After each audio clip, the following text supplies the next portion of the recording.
The teaching that I would like to give this morning is actually a teaching that is appropriate for older practicing Buddhists and for those that do not yet practice Buddhism or are just becoming involved or new practitioners. And that teaching is on something that Buddhists in the Vajrayana tradition call Samaya.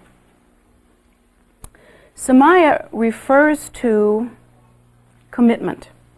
It actually refers to making a promise. And in the Vajrayana tradition, Samaya takes many different forms. There are certain kinds of teachings for which one must make a commitment in order to receive that teaching.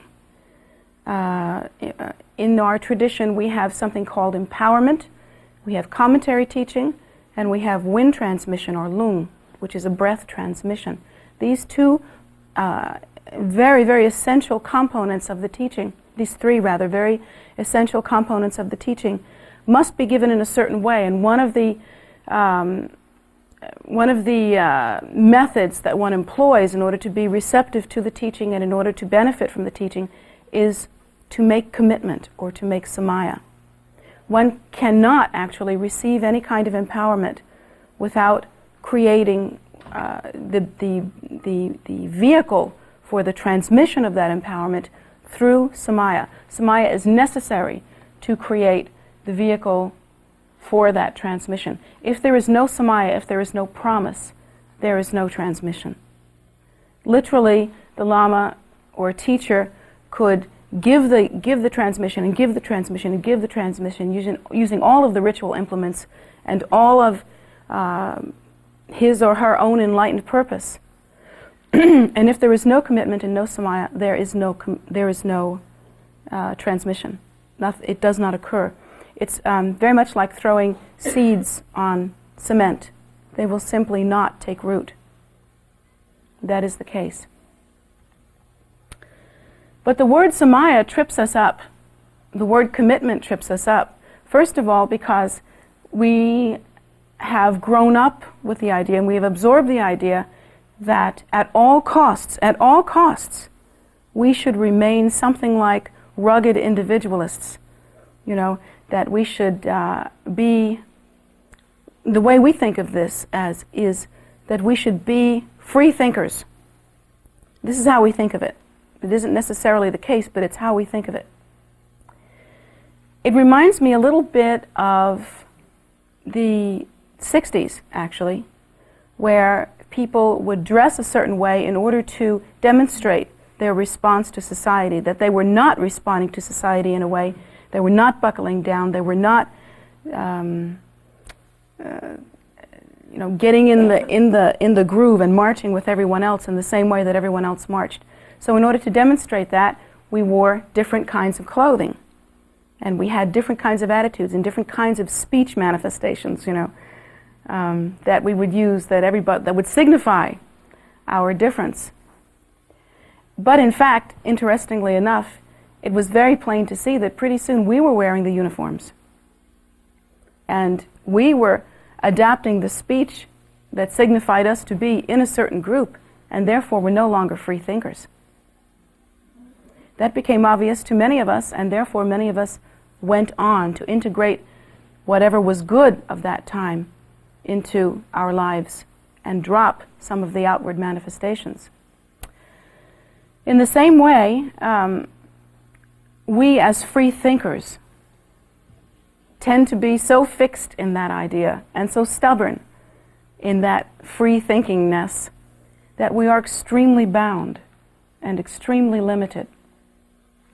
And being extremely limited, there's not much capacity. The mind is too hard like a rock or hard like horn, the teaching tells us.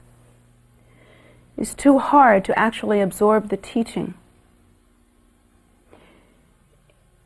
It's very similar, forgive me for using this example of the 60s, but it's one that I'm acquainted with.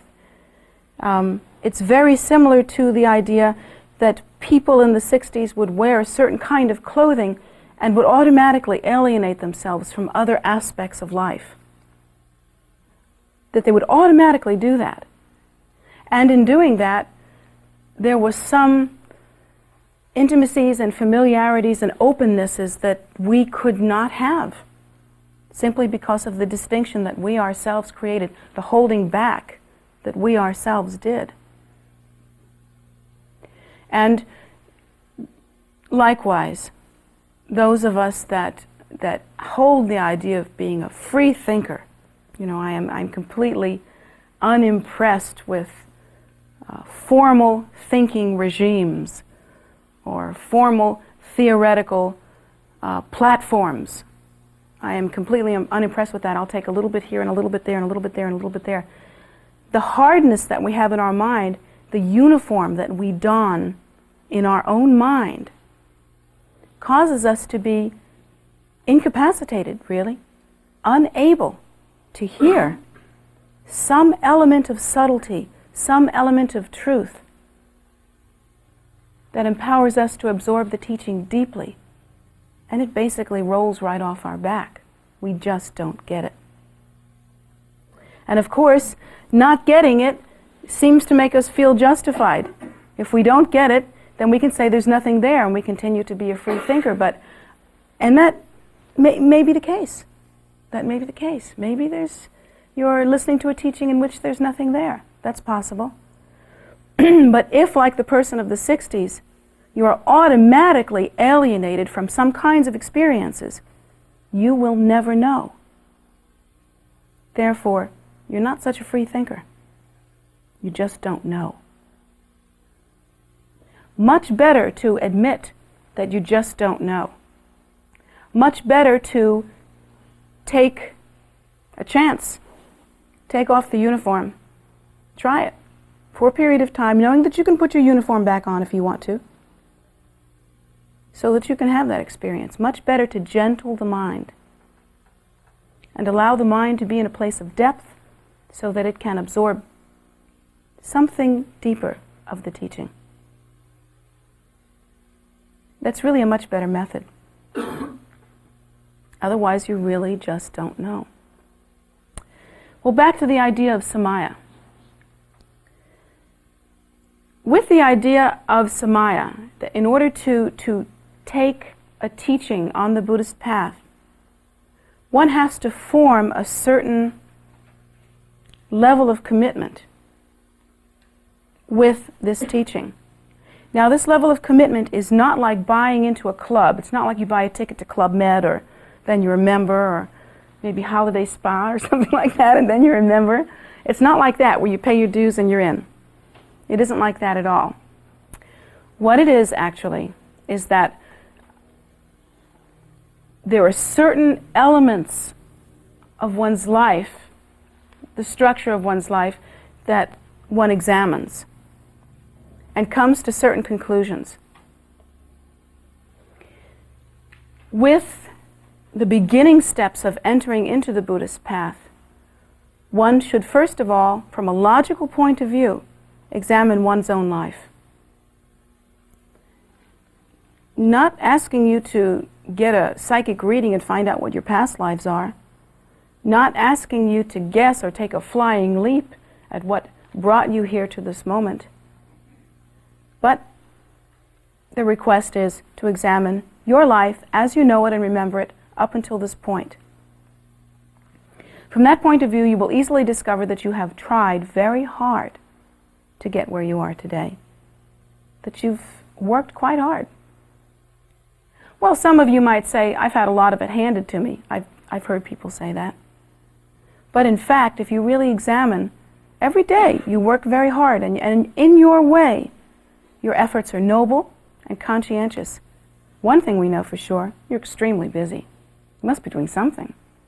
Got to be working hard somewhere. You are working hard. If you examine the course of your life, you should be able to see what exactly you've been working hard at. We have lots of different things we work hard at. We work hard at our jobs and our families and our relationships and our money situations and our living situations, different kinds of situations like that. We really take them into hand and really work very hard with them. And if we examine those particular kinds of things, we will discover that each one of those things that we've worked very hard at is something that, to use the old adage, you can't take it with you. Each one of those things that we have worked very hard at are things that bring some temporary success and perhaps some temporary happiness, but in fact are things that at the time of our death will have no real value. These are things that a Buddhist would examine. Now, even if we spend the greater emphasis of our lives on our internal experience, that is to say, our emotional experience, our intellectual experience about which we are so ever so proud, even our intuitive experience, whatever subtle inner experiences that we have, including our inner guidance and all that stuff. If we really examine those particular phenomena, they are actually phenomena that are brought about through the thinking process, through the determination of what self is all about and what other is all about, through the belief in self-nature as being inherently real, and the belief in other as being distinct from self-nature, through some ideas that come about through our material experience. And that these very ideas, due to the fact that they come about through the five senses actually, originally, and through our material experience, at the time of death, will also have no context, no meaning, and cannot be continued. Because that portion of ourselves that has even intuitive experience, even that subtle, or emotional experience, and certainly intellectual experience, will cease to exist in that way. So the Buddhist examines and sees that most of what we've been doing up until this time is short-term benefit, brings a 50-50 chance of good result, that is to say, it brings some happiness and brings some disappointment. You've worked very hard and been disappointed. You know what I'm talking about. You've worked very hard to engineer some kind of internal experience that was ultimately very disappointing. You know what I'm talking about. So it's 50-50, pretty chancy. And this is what the Buddhist examines. Then the Buddhist examines that those who have achieved enlightenment, those who are themselves Buddhas, not just one historical Buddha, but everyone who has shown definite signs of achieving realization, has therefore come in some form or returned in some form or left some message, some footprint in the sand, if you will, left some message that there is a nature that is pure, that is undefiled, that is the primordial wisdom nature, that is our true nature. This is the message that we get consistently, time and time again, from those who have achieved enlightenment. That nature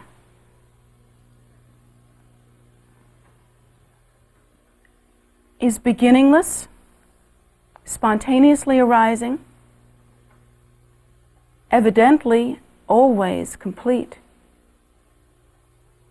and has no cessation because it has no beginning. It is free of that kind of time constraint. So that nature is separate from the continuum of birth and death. That nature is the true underlying primordial wisdom state, and that each of us is in fact that nature. Yet we spend all of our time, all of our experience, polishing up this continuum thing. Polishing up whatever experience we can have between the time of birth and death, which is a very short space of time when you're considering that according to the Buddhist teachings, we have lived even so far since time out of mind. We're talking aeons and aeons of cyclic existence. So even if you're talking in terms of continuum, the continuum that we've put so much investment in this lifetime is very, very short. But we hold nothing, no importance, really, no focus on, no taste of that primordial wisdom nature, which is the true nature. We do not awaken to that nature, We do not experience that nature. We do not move toward purifying our perception so that we can have direct perception of that nature. We do very little in terms of how much time we actually have. And even if we are practitioners, even if we practice for a couple of hours a day, we haven't been doing that for so long. Really, we've lived longer than that. And if your day consists of 24 hours and you don't hit your 2-hour mark every single day, what portion of your day do you actually use to cultivate what is true, to cultivate a true perception? The idea of Samaya comes from examining these things. The idea of commitment comes from examining these things and seeing that, as the Buddha has instructed, all cyclic existence, which is the birth and death experience, is filled with suffering. And that suffering primarily occurs in the form of disappointment. In the form of disappointment, in the form of the suffering of suffering, in the form of the impermanence and lack of predictability of cyclic existence, in that right now we're happy and alive and well and feeling pretty good, but we really have no idea whether or not we will live out the week. I mean, really, we have no such idea. So the Buddha teaches us that that kind of suffering does exist. But the Buddha also teaches us that there is a cessation of suffering. There is an end to suffering. And that end to suffering is called enlightenment. That end to suffering is reached when one awakens to the primordial wisdom nature. And in that nature, there is no building block for suffering. There is nothing of which to make suffering. That nature in its uncontrived, pure luminosity is free of hatred, greed, and ignorance. Therefore, there is no suffering. Is free of desire. Therefore, there is no suffering. So examining all of those things, we decide, therefore, to practice renunciation as concerns cyclic existence. And from that point on, to move toward, to move through the door of enlightenment. Basically, that is Samaya, that is commitment. Now it takes many forms. When you actually take empowerment, you promise to have, for instance, if you are receiving an empowerment having to do with a certain deity, that is to say a certain Buddha essence or emanation of the Buddha. If one is taking an empowerment for Chenrezig or Avalokiteshvara, which is the Buddha associated with Om Mani Padme Hum, that particular mantra. If one were to take an empowerment having to do with that deity, one would actually practice in such a way during the course of the empowerment by saying, I have made Samaya or commitment with that deity, I will never abandon that deity, I will practice that my nature is the same as that deity. I will come to know my nature as being the same as that deity. Well, now the way we think is kind of goofy, because we think, well, wait a minute now, is that the deity I want to make a commitment with? We think we're like getting married or something, you know. And this is like, what do you call the computer dating system, you know. And maybe Chenrezig is not the man for us. I don't think that that's the point, you see. The point is that Chenrezig's nature is an emanation of the fully enlightened state.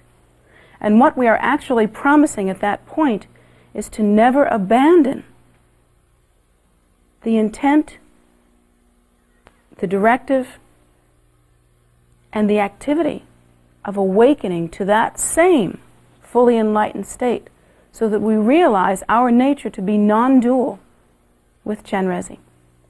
In the same regard, when we begin to take teachings in such a way as to take them consistently, and when we form a relationship with a teacher, if that teacher is the one that has hooked us to the path and brought us into the path and reveals to us something of our own mind, that teacher is called the root guru. You can have more than one root guru, that's for sure. Any teacher that demonstrates to you something of your mind, reveals to you in a mirror-like fashion something of your mind, that teacher is your root guru. And consequently, you form a samaya, or a relationship with the root guru. Now, does that mean that it's like choosing a boyfriend or a girlfriend, that means that you have to be faithful, in the same way that you would be, hopefully, to a husband or wife or to a boyfriend or girlfriend? No, it's not like that at all. Not in that superficial sense. But in the truest, deepest sense, absolutely. That's exactly what it means.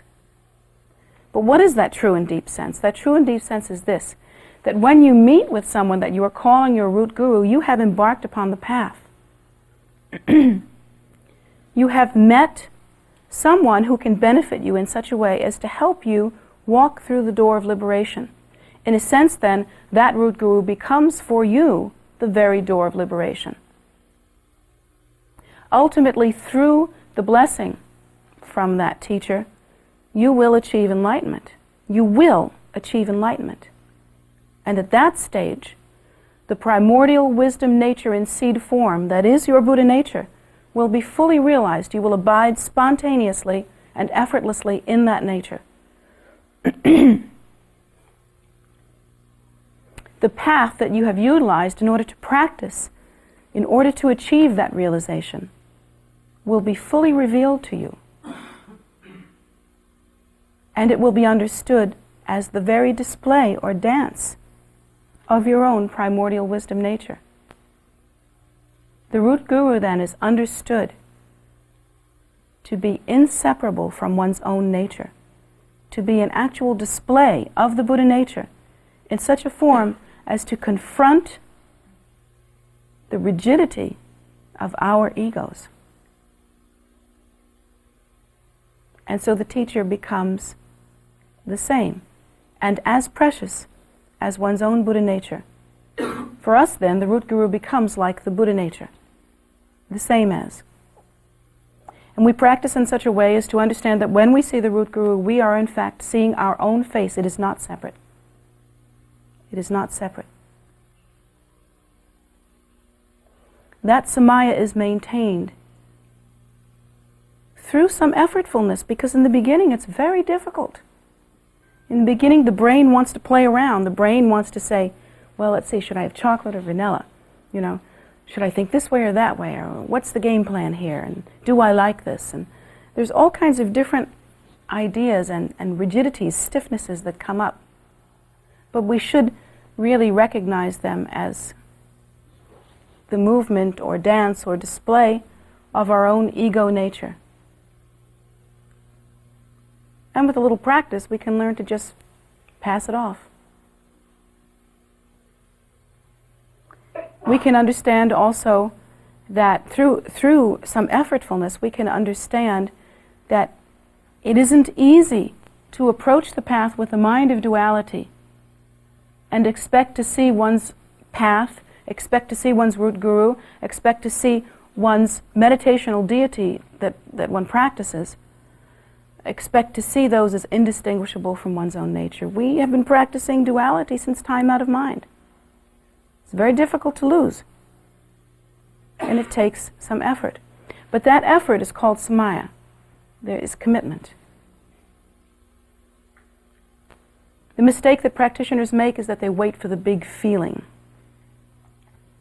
They wait for the undeniable, bone-crushing, emotional, intuitive, mind-blowing experience that will tell them, this is it. And I know of people that have had that experience, and they are not necessarily practicing whatever it was they experienced, because it's just another one of those things. During the course of your life, if you're that kind of person, you will have that kind of experience. And you must understand that it is connected more with your ego than anything else. That it is simply something you do. That it is a manifestation of things that you cook up in your own mind through your own five senses and your own mental inflammation.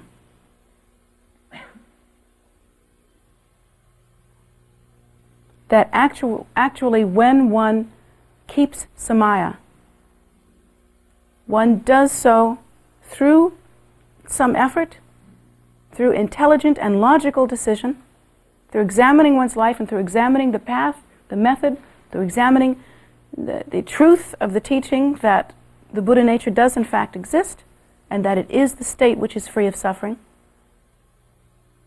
And through examining that, one understands that one must travel this path, a path. And it is that is the fertile ground or the birthing ground for true Samaya. What is the underlying truth of Samaya? The underlying truth of Samaya or commitment is realizing that one has the nugget or seed that is the Buddha nature. That one has that nugget or seed. That is in fact the truth of one's nature. It's undeniable that the natural state is that innately wakeful primordial wisdom state, not dead and cold and empty, but innately wakeful, luminous, aware but in a non-specific and general way, but a true and luminous awareness, that is the primordial wisdom nature. That is the Buddha nature. And realizing that that nature occurs within every single sentient being in seed form. One should no longer abandon that nature, but hold it as the most precious jewel. Now, as a Buddhist, of course, we think like that, and we think that we're doing that, and we do prayers every day, and we think we're holding it as the most precious jewel. But do we? Don't we really give more credence to the perception of our five senses? Don't we really give more credence to our own intellectual process? Don't you love your insights? Don't you love the ideas that you come up with? Don't you love all that fabricated stuff that you have rolling around in your head and on your tongue? You do, because I hear it. We love all that stuff so much more. And we constantly and consistently abandon our own Buddha nature. Abandon it. So from that point of view, we break Samaya every moment that we do not awaken to the primordial wisdom state. Every moment that we continue to exist in the mind of duality. That commitment, that Samaya, that we have made and should make to our own nature, we have broken. Therefore, from the point of view of a Buddhist practitioner, we've also broken Samaya with the Buddha, with the Dharma, with the Sangha, with the Lama, with the meditational deity, with the Dakini. Broken it all because we forget. Therefore, the Buddha has revealed to us a technology of receiving empowerment from the meditation, from the Guru who gives us the empowerment of the meditational deity, and promising to keep the practice, promising to keep that commitment of realizing one's nature as being the same as the nature of the meditational deity and practicing accordingly. That is actually a technology to help us remember to wake up, if you think about it. And we are taught also to keep the Samaya with our own Guru. I mean, someone that was in a very superficial place might think that was because the Guru needs the extra attention. Trust me, that is not the case. In truth, the student needs that inner posture. That inner posture is to remind one of the preciousness of the seed of our own Buddhahood, the preciousness of the path, the preciousness of the goal, which is supreme enlightenment. And we practice accordingly with the administrator of those three components, the one who delivers the seed into fruition, the one who leads us on the path, and the one who helps us to walk through the door and provides the door of liberation. We practice the technology of respect and commitment and devotion in order to awaken ourselves, really. That is the method.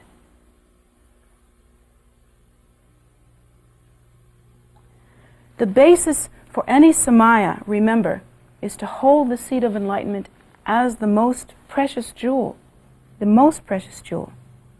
That there is nothing else so precious. To remind us to not get caught up in discursive thought, which we are now, even as I speak. To not be caught up in erroneous perception or the mind of duality. The Samaya is for that purpose, to hold the mind of enlightenment in the most precious place and never abandon it. That is the purpose of Samaya. Now what happens is when you get into practicing, you'll hear that since you've received this empowerment, you have Samaya with this deity, then you receive another empowerment, and you have Samaya with another deity, then you receive another empowerment, and you have Samaya with another deity, and then you get your 3 roots practices, and you have Samaya with the 3 roots, and then you have 3 or 4 teachers that come to the center, and you have Samaya with all of them, and you're sitting there trying to make a grocery list, and you have like anxiety attacks, you know, breathing problems, and you think maybe that you're really blowing it big time. But you must understand the root of Samaya in order to understand how to keep Samaya. The root of Samaya is to hold the jewel of the nature in a place where you do not abandon it. That is the root of Samaya. All the meditational deities have the same nature, whichever one you practice, whether it be Chenrezig or Amitabha or the 3 roots or whatever it happens to be. That is holding the precious jewel of Buddha nature in the most elevated place. That is what you're doing when you do that. When you hold the root guru in a place of regard, you should not think of this root guru and that root guru and this root guru and that root guru. And this one's better and this one's higher and that one's this one and that one's that one. That's breaking Samaya. That is breaking Samaya. But instead, you should understand that what you are doing is holding the primordial wisdom nature in the most elevated place. The thing of value is that which provides the method by which we can walk through the door of liberation. And that door of liberation, once walked through, will display to us nothing other than our own face, our own nature. But method must be employed. Technology must be employed. Otherwise, we'll continue to do what we have been doing, which has not produced the result of enlightenment. So, understand then that the holding of Samaya is a very deep and very personal thing. And as you study your mind and come to know the meaning of Samaya through realizing the faults of cyclic existence and realizing the benefit of awakening to the primordial wisdom state, to realize the preciousness of the Buddha nature, upon realizing that, you will become adept at understanding whether or not you are keeping Samaya, and only you will know that. Only you will know that. In the meantime, you can ask yourself, do you practice in such a way as to realize your own nature? Do you practice in such a way as to realize your nature as being inseparable from these primordial wisdom Buddhas that we are taught about? You can say mantras all day long and still not be doing that. Do you realize that? Do you practice in such a way as to realize the nature? Is that the point? And when you hold a certain teacher as your root guru and you go through all the fanciness of prostrations or making offerings or coming for advice or just coming for teachings or whatever it is that we do, standing up when the teacher enters the room or whatever, that kind of thing. Do you intend to utilize that teacher as a means by which you yourself will see your own face? Do you intend to utilize that teacher as the door of liberation? And do you intend to walk through it? Do you intend to drink the nectar that is offered to you, no matter what transformation that nectar causes, do you intend to drink that nectar and never turn away from its potency in your own mind? That is the keeping of Samaya. Not prostrations, not standing up when the teacher comes in, not any kind of physical or demonstrative form of devotion. That's nothing. That's nothing. It's in the heart. And the student who truly practices is a student who practices internally, in the heart, deeply, drinking deeply of that nectar for the right reasons.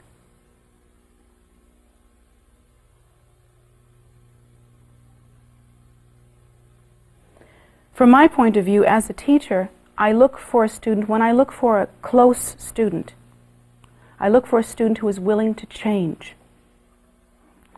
I look for a student who understands the fault of cyclic existence and is willing to open their mind and change.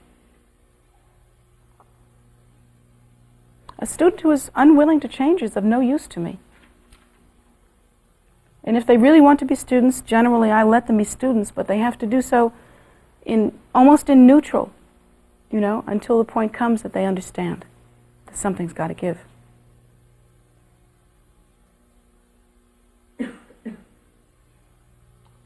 And I know for myself and any teacher that I've ever talked to, when a student demonstrates that, when they're ready to go with that, the teacher will snatch them right up and bring them close to their heart. And the bond then becomes unbreakable. But the bond, remember, is due to the practice of the student, due to the depth of understanding and the virtue in the student's mind.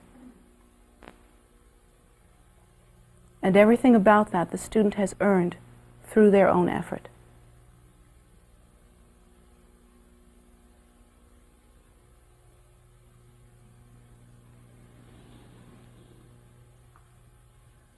So that should be understood exactly in that way. That when one considers becoming a Buddhist, practicing the path, choosing a teacher, one should logically examine one's life. One should examine cyclic existence in general. One should examine the truth, the teaching of our own primordial wisdom nature. One should examine as well the logic of proceeding through the door of enlightenment. And from that point of view, through their own effort, really inner discipline, through their own examination, they should move forward.